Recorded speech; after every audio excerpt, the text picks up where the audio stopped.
You want to know one of the main reasons why people refuse to get sober, and more importantly, refuse to jump into a state of recovery?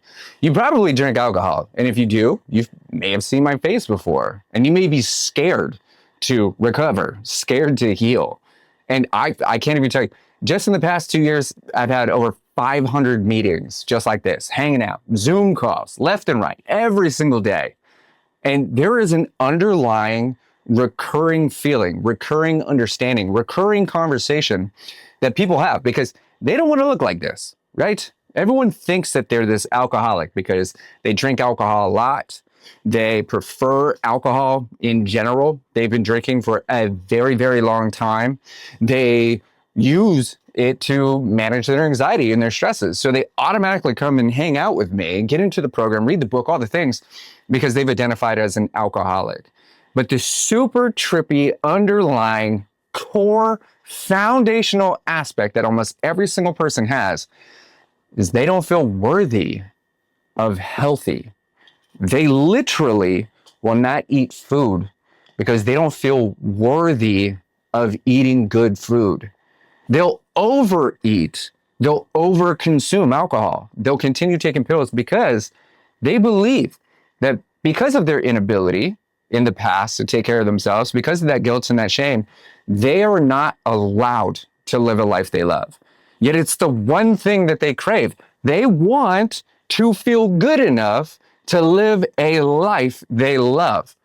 But they also don't feel worthy of doing the work. They don't feel worthy of accepting the help. They don't feel worthy of reading the book. They don't feel worthy of talking to the person.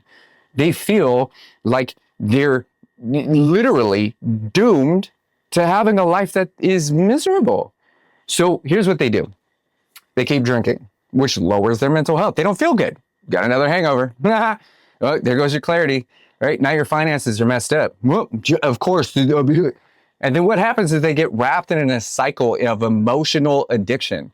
It's not even the substance anymore. It is literally just the execution, just the commitment to the belief that they are not worthy. If you pretend like you matter by drinking a little bit less, if you even pretend like you're worthy of a life that you love, if you even pretend that you're a healthy person, you're going to get healthy results. You're going to feel better. And when you feel better, guess what happens? You do more. When you do more, guess what happens? You get more. And then your brain starts to have this real interesting conflict where you're going, I like it, but, and then fairly typically we sabotage it.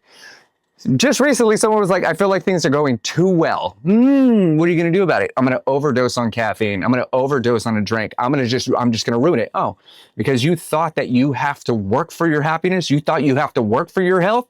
You thought that you're not allowed to have it. And if it's not difficult, it's not worth it. You're worth it, whether you like it or not. And we have to do the opposite of what we're doing, especially if we don't feel good, before we start to reveal the results that we're seeking with drinks, with substances, with people. You have to act in the opposite, in accordance to who you want to be. If you don't do that, you'll never realize that you could have been a valued, worthy person the entire time.